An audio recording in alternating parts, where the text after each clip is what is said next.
Hi friends, എല്ലാവർക്കും online ക്ലാസ്സിലേക്ക് സ്വാഗതം. ഇന്ന് നമ്മൾ ഡിസ്കസ് ചെയ്യുന്നത് 9ാം ക്ലാസ്സിലെ ഫിസിക്സ് ക്വസ്റ്റ്യൻ പേപ്പറാണ്. മലയാളം മീഡിയം ക്വസ്റ്റ്യൻ പേപ്പറാണ്.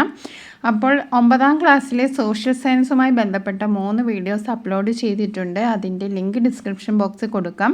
ക്ലാസ് 9 ആനുവൽ എക്സാം എന്ന പ്ലേ ലിസ്റ്റിൽ ആനുവൽ എക്സാമുമായി ബന്ധപ്പെട്ട വീഡിയോസ് അപ്ലോഡ് ചെയ്യുന്നതാണ്. നിങ്ങൾ തീർച്ചയായും കാണുക. അപ്പോൾ നമുക്ക് ഊർജ്ജതന്ത്രമാണ് നമ്മൾ ഇന്ന് ഡിസ്കസ് ചെയ്യുന്നത്, ഫിസിക്സ്. ഓക്കെ, 40 മാർക്കിനാണ് ചോദ്യം ഉണ്ടാവുക. 1.5 മണിക്കൂറാണ്. 40 മാർക്കിനാണ് ചോദ്യം, 1.5 മണിക്കൂറാണ് സമയം. അപ്പം നമുക്ക് ആദ്യത്തെ ചോദ്യം നോക്കാം. 1 മുതൽ 5 വരെയുള്ള ചോദ്യങ്ങൾ ഏതെങ്കിലും 4 എണ്ണത്തിന് ഉത്തരം എഴുതിയാൽ മതി. അറിയാവുന്ന 4 എണ്ണം ഉത്തരം എഴുതുക. 1ാമത്തെ പദജോടി ബന്ധം കണ്ടെത്തി 2ാമത്തെ പദജോടി പൂരിപ്പിക്കുക. പൊങ്ങിക്കിടക്കുന്ന കപ്പൽ ആർക്കിമിഡീസ് തത്വവുമായി ബന്ധപ്പെട്ടിരിക്കുന്നു അല്ലേ? പൊങ്ങിക്കിടക്കുന്ന കപ്പൽ ഏത് അടിസ്ഥാനമാക്കിയാണ് പ്രവർത്തിക്കുന്നത്? ആർക്കിമിഡീസ് തത്വം. അതേപോലെ മണ്ണുമാന്തി യന്ത്രം ഏത് തത്വമായിട്ടാണ്? പാസ്കൽ നിയമം. എന്താണ് പാസ്കൽ നിയമം. അപ്പം മണ്ണുമാന്തി യന്ത്രം പാസ്കൽ നിയമവുമായി ബന്ധപ്പെട്ട് കിടക്കുന്നു. ഇനി അടുത്ത ചോദ്യം, ഒരു ചാലകത്തിൽ കൂടി 2 സെക്കൻഡ് കൊണ്ട് 0.8 കൂളം ചാർജ് ഒഴുകുന്നു എങ്കിൽ കറണ്ട് എത്ര? അപ്പോൾ അതിൻ്റെ പകുതിയായിരിക്കും 0.4 A. എന്താണ് 0.4? ഇനി അടുത്തത്, ചുവടെ കൊടുത്തവയിൽ ഭൂമിയുടെ ധ്രുവ പ്രദേശത്ത് ജിയുടെ മൂല്യം ആകാൻ സാധ്യതയുള്ളത് ഏത്? ഓക്കെ, ഏതാണ്? 9.78 മീറ്റർ/സെക്കൻഡ് സ്ക്വയർ, 9.83 10. അപ്പോൾ ഇതിൽ ജിയുടെ മൂല്യം ധ്രുവപ്രദേശങ്ങൾ എന്തായിരിക്കും? 9.83 ആണ്. ധ്രുവപ്രദേശങ്ങൾ എന്തായിരിക്കും? 9.83. ഇനി ഓറഞ്ച് നിറത്തിൽ കാണപ്പെടുന്ന ഒരു നക്ഷത്രമാണ് ചോതി. എന്താണ്? ഓറഞ്ച് നിറത്തിൽ കാണപ്പെടുന്ന നക്ഷത്രത്തിൻ്റെ പേരാണ് ചോതി. ഓക്കെ, ചോതി. ഇനി അടുത്തത്, താഴെ കൊടുത്തവയിൽ ഓം നിയമത്തെ സൂചിപ്പിക്കുന്ന ഗ്രാഫ് ഏത്? അപ്പോൾ 4 ഗ്രാഫ് കൊടുത്തിട്ടുണ്ട്. അപ്പോൾ ഏതാണ്? ഇതാണ് ഓം നിയമത്തെ സൂചിപ്പിക്കുന്ന ഗ്രാഫ്. ഓക്കെ, ഓം നിയമത്തെ സൂചിപ്പിക്കുന്ന ഗ്രാഫ് 2ാമത്തേതാണ്. ഓക്കെ, ഇനി നമുക്ക് അടുത്ത ചോദ്യം നോക്കാം. 6 മുതൽ 10 വരെയുള്ള ചോദ്യങ്ങളിൽ നിന്നും ഏതെങ്കിലും 4 എണ്ണത്തിന് ഉത്തരം എഴുതാനാണ് പറഞ്ഞിരിക്കുന്നത്. ഒരു സർക്യൂട്ടിലെ കറൻറ്റിനെ നിയന്ത്രിക്കുന്ന ഉപകരണത്തിൻ്റെ പ്രതീകം ആണ് ഇത്. ഈ ഉപകരണത്തിൻ്റെ പേരെന്ത്? ഇത് എന്ത് ഉപകരണത്തിൻ്റെ പ്രതീകമാണ്? റിയോസ്റ്റാറ്റിൻ്റെ പ്രതീകമാണ്. എന്താണ്? റിയോസ്റ്റാറ്റ്. Okay, rheostat. അപ്പോൾ എന്തിൻ്റെ പ്രതീകമാണ്? റിയോസ്റ്റാറ്റ്. ഏത് തത്വത്തെ അടിസ്ഥാനമാക്കി ഉപകരണം നിർമ്മിച്ചിരിക്കുന്നു? ഏത് തത്വത്തെ അടിസ്ഥാനമാക്കിയാണ്? ഒരേ ഛേദതല പരപ്പളവുള്ള ഒരു ചാലകത്തിൻ്റെ നീളവും അതിൻ്റെ പ്രതിരോധവും തുല്യമായിരിക്കും. ഒരു ചാലകത്തിൻ്റെ നീളവും അതിൻ്റെ പ്രതിരോധവും തുല്യമായിരിക്കും. അതിനെന്താണ് നിബന്ധന? ഒരേ ഛേദതല പരപ്പളവാകണം. എന്താണ്? ഒരേ ഛേദതല പരപ്പളവുള്ള ഒരു ചാലകത്തിൻ്റെ നീളവും അതിൻ്റെ പ്രതിരോധവും തുല്യമായിരിക്കും. ഇനി അടുത്ത ചോദ്യം നോക്കാം. 7ാമത്തെ ചോദ്യം, ദിക്ക് അറിയുവാൻ സഹായിക്കുന്ന ഒരു നക്ഷത്രഗണമാണ് വേട്ടക്കാരൻ. പൂർവിക നക്ഷത്രങ്ങൾ നിരീക്ഷിച്ചിരുന്നത് മറ്റെന്തെല്ലാം ആവശ്യങ്ങൾക്കായിരുന്നു? അപ്പോൾ എന്താണ്? ജനനം, മരണം തുടങ്ങിയ രേഖപ്പെടുത്താൻ നക്ഷത്രഗണം ഉപയോഗിച്ചിരുന്നു. അതേപോലെ കൃഷിയുമായി ബന്ധപ്പെട്ട പ്രവർത്തനങ്ങൾ നടത്തേണ്ട സമയം മനസ്സിലാക്കാനും ഉപയോഗിച്ചിരുന്നു. ഇനി മറ്റൊരു നക്ഷത്രഗണത്തിൻ്റെ പേരെഴുതാനാണ് സപ്തർഷികൾ. എന്താണ്? സപ്തർഷികൾ. ഇനി നമുക്ക് അടുത്ത ചോദ്യം നോക്കാം. 8ാമത്തെ ചോദ്യം, കിലോഗ്രാം വെയിറ്റ് എന്നത് ഭാരത്തിൻ്റെ ഒരു യൂണിറ്റ് ആണ്. 1 കിലോഗ്രാം വെയിറ്റിന് സമാനമായ ന്യൂട്ടൺ അളവ് എത്രയാണ്? 9.8 ആണ്. ഓക്കെ, 9.8. Okay, 9.8 newton. ഭാരം അളക്കുന്നതിന് ഉപയോഗിക്കുന്ന ഉപകരണം ഏത്? സ്പ്രിംഗ് ത്രാസ് ആണ്. എന്താണ്? ഭാരം അളക്കുന്നതിന് ഉപയോഗിക്കുന്ന ഉപകരണം എന്താണ്? സ്പ്രിംഗ് ത്രാസ് ആണ്. ഇനി അടുത്ത ചോദ്യമാണ് 9ാമത്തെ ചോദ്യം. സ്വതന്ത്രമായി നിൽക്കുന്ന കാന്തസൂചിക്ക് മുകളിലൂടെ അതിന് സമാന്തരവും അടുത്തുമായി അതേ ദിശയിൽ AB എന്ന ചാലകം ക്രമീകരിച്ച ശേഷം സ്വിച്ച് ഓൺ ചെയ്യുമ്പോൾ കാന്തസൂചി വിഭ്രംശിക്കുന്നു.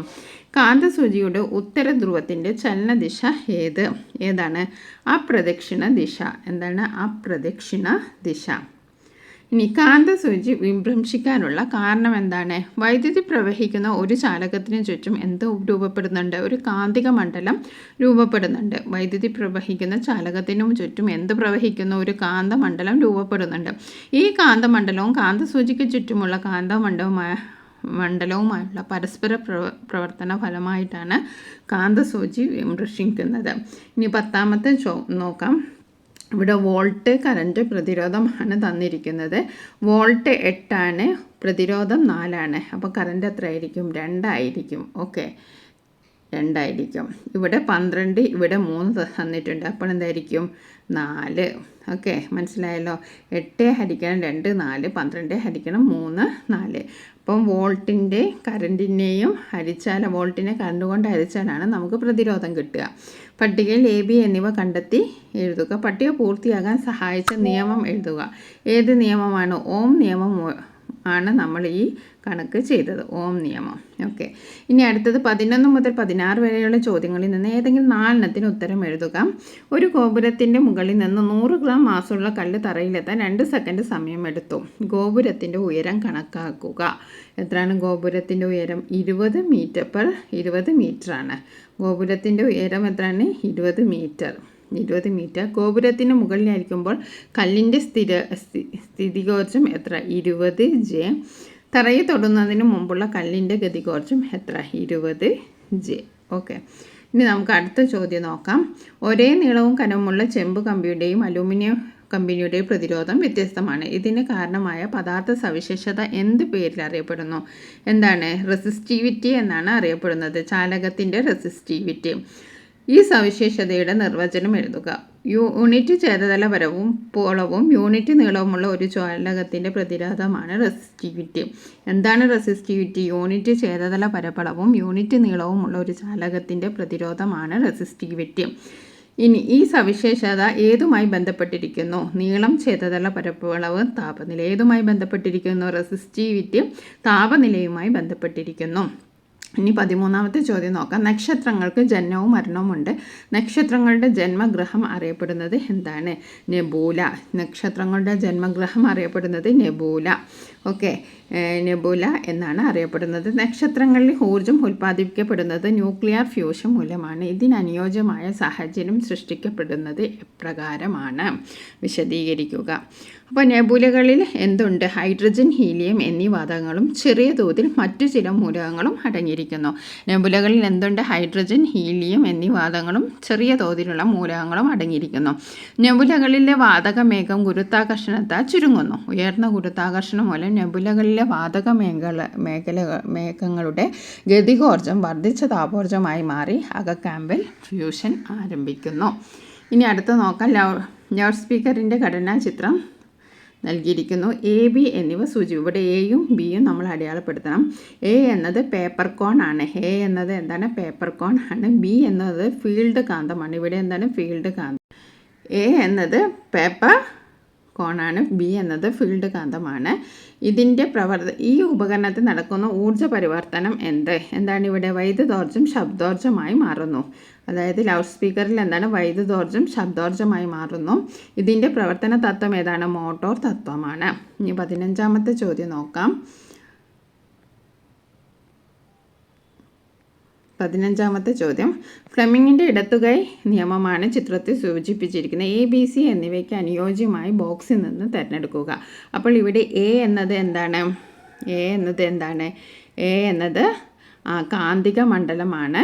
ബി എന്നത് ബലമാണ്. സി എന്നത് കറൻ്റാണ്. എ എന്നത് എന്താണ്? എ എന്താണ്? കാന്തിക മണ്ഡലം. ബി ബലമാണ്. സി കറൻ്റാണ്. ഇനി അടുത്ത ചോദ്യം നോക്കാം. ഒരു കുട്ടി അകലെയുള്ള വസ്തുവിനെ നിരീക്ഷിച്ചപ്പോൾ കണ്ണിൽ രൂപപ്പെട്ട പ്രതിബിംബം ചിത്രീകരിച്ചിരിക്കുന്നു. ഈ കുട്ടിയുടെ കണ്ണിൻ്റെ ന്യൂനത എന്താണ്? ഹ്രസ്വദൃഷ്ടിയാണ്. ഹ്രസ്വദൃഷ്ടിയാണ്. ഈ ന്യൂനത ഉണ്ടാകാനുള്ള കാരണം എന്താണ്? നേത്രഗോളത്തിൻ്റെ വലിപ്പം വർദ്ധിക്കുക. ഓക്കെ, അതാണ് ഇതിന് കാരണം. നേത്രഗോളത്തിൻ്റെ വലിപ്പം വർദ്ധിക്കുന്നതാണ് ഹ്രസ്വദൃഷ്ടിക്ക് കാരണം. ഈ ന്യൂനത എങ്ങനെ പരിഹരിക്കാം? അനുയോജ്യമായ ഫോക്കസ് ദൂരമുള്ള കോൺകേവ് ലെൻസ് ഉപയോഗിക്കുക. ഹ്രസ്വദൃഷ്ടിയാണിത്. ഹ്രസ്വദൃഷ്ടി എങ്ങനെയാണ് പരിഹരിക്കുക? അനുയോജ്യ ഫോക്കസ് ദൂരമുള്ള കോൺകേവ് ലെൻസ് ഉപയോഗിക്കുക. ഇനി നമുക്ക് 19 നോക്കാം. ഇത് നിങ്ങൾ കണ്ടല്ലോ. 3 ഓം 3 ഓം 3 ഓം. ഓക്കെ, ഈ സർക്യൂട്ടിലെ സഫല പ്രതിരോധം എത്രയാണ്? 9 ഓം ആണ്. എന്താണ് ഈ സർക്യൂട്ടിലെ 3 ഓം 3 ഓം 3 ഓം. അപ്പം സഫല പ്രതിരോധം എത്രയാണ്? 9 ഓം ആണ്. സഫല പ്രതിരോധം 1 ഓം ലഭിക്കത്തക്ക വിധം ഈ സർക്യൂട്ടിനെ പുനഃക്രമീകരിച്ച് ചിത്രം വരയ്ക്കുക. ഓക്കെ, അപ്പോൾ നിങ്ങളിത് കണ്ടല്ലോ. ഇനി മൂന്നാമത്തെ നോക്കാം. താഴെ കൊടുത്തിരിക്കുന്ന പ്രസ്താവനകളിൽ നിന്നും തയ്യാറാക്കിയ സർക്യൂട്ടിന് യോജിച്ചവ തിരഞ്ഞെടുക്കുക. രോഗപ്രതിരോധത്തിലൂടെയുള്ള കറണ്ട് വ്യത്യസ്തമാണ്. ഓരോ പ്രതിരോധത്തിലൂടെയുമുള്ള കറണ്ട് വ്യത്യസ്തമാണ്. ശരിയാണ്. ഇനി ഓരോ പ്രതിരോധത്തിനും ലഭിക്കുന്ന പൊട്ടൻഷ്യൽ വ്യത്യസ്തമാണ്. അത് ഇതുമായി ബന്ധമില്ല. അതേപോലെ തന്നെ ഒരേ കറണ്ട് തന്നെ എല്ലാ പ്രതിരോധങ്ങളിലൂടെയും പ്രവഹിക്കുന്നു. തെറ്റാണ്. ഓരോ പ്രതിരോധത്തിനും ലഭിക്കുന്ന പൊട്ടൻഷ്യൽ വ്യത്യാസം തുല്യമാണ്. അത് ശരിയാണ്. അപ്പോൾ ഇവിടെ 1, 3, 4 ശരി. ഇനി ചേരുംപടി ചേർക്കാനാണ്. ഭൂസ്ഥിര ഉപഗ്രഹം ചേരുംപടി ചേർത്താൽ എന്താണ്? 24 മണിക്കൂർ. ഭൂസ്ഥിര ഉപഗ്രഹം 24 മണിക്കൂർ വാർത്താവിനിമയത്തിനായി ഉപയോഗിക്കുന്നു. മുഖ്യധാര നക്ഷത്രം എന്താണ്? ഹൈഡ്രജൻ ഹീലിയമായി മാറുന്നു. ഊർജോൽപാദനത്തിനാണ് ഉപയോഗിക്കുന്നത്. ഇനി സൗരകളങ്കം എന്ന് പറഞ്ഞാൽ സൗരോപരിതലത്തിൽ ആണ്. പിന്നെയോ ശക്തമായ കാന്തിക ക്ഷേത്രം. ഞാറ്റുവേല എന്ന് പറഞ്ഞത് 13-14 ദിവസമാണ്. തിരുവാതിര. അപ്പോൾ ഒന്നുകൂടി നമുക്ക് നോക്കാം. ഭൂസ്ഥിര ഉപഗ്രഹം 24 മണിക്കൂർ വാർത്താവിനിമയം. മുഖ്യധാര നക്ഷത്രം ഹൈഡ്രജൻ ഹീലിയമായി മാറുന്നു. ഊർജോൽപാദനം. സൗരകളങ്കം സൗരോപരിതലം. ശക്തമായ കാന്തിക ക്ഷേത്രം. ഞാറ്റുവേല 13-14 ദിവസം. തിരുവാതിര. ഓക്കെ, നമ്മൾ ഫിസിക്സ് ക്വസ്റ്റ്യൻ പേപ്പറാണ്, ഊർജ്ജതന്ത്രം ക്വസ്റ്റ്യൻ പേപ്പറാണ് നമ്മൾ ഡിസ്കസ് ചെയ്തത്. ഇനിയും നമുക്ക് ഒരുപാട് ക്വസ്റ്റ്യൻ പേപ്പർ ഡിസ്കസ് ചെയ്യാനുണ്ട്. നിങ്ങൾ ചാനൽ സബ്സ്ക്രൈബ് ചെയ്യുക. വീഡിയോ ഇഷ്ടപ്പെട്ടെങ്കിൽ ലൈക്ക് ചെയ്യുക. നിങ്ങളുടെ കൂട്ടുകാർക്കും ഷെയർ ചെയ്ത് കൊടുക്കുക. താങ്ക്